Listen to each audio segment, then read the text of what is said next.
Okay, well, let's look at some of this. Okay.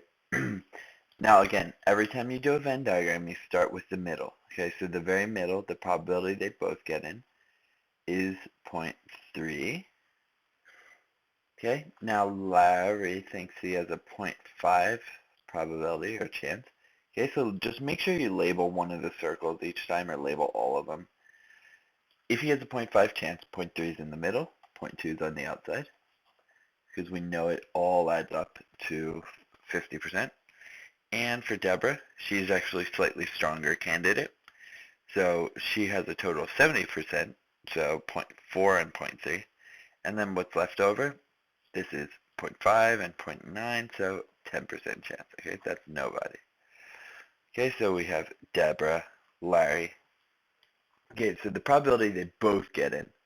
Probability they both get in is in the middle part. That's also directly in the question. Okay, so you should be able to find probability they both get in is just 0.3 from the middle of the Venn diagram. Probability at least one gets in. What are those situations? So that would be Larry, Deborah, or both. Okay? So that would be 0.9, add up all the middle circles.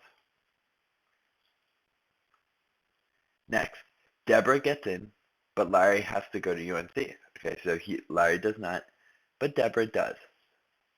Okay, well, this is where I think Venn diagrams start to be even more useful.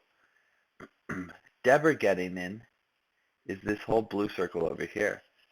But once you don't include Larry, well, how much of that are we actually going to have?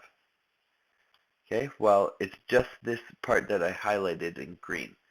So just 0.4, because that middle part, yeah, technically that is Deborah getting in, okay, but that's also where Larry gets in. And we sort of stipulated against it this time, okay, 0.4. Now, the flip is that only Deborah has to go to UNC. Okay, so that would be the part where Larry gets in, Deborah does not.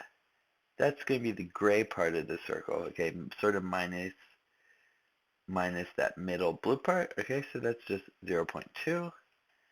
They both go to UNC, that would be where neither gets into Duke. Okay, well, what's that probability that neither gets into Duke? That's 0.10. Okay, so hopefully you're starting to get the hang of this a little bit better. With problems like this, draw a Venn diagram, figure out what's in the middle, if there's anything in the middle, and then subtract away and find all the other parts as well.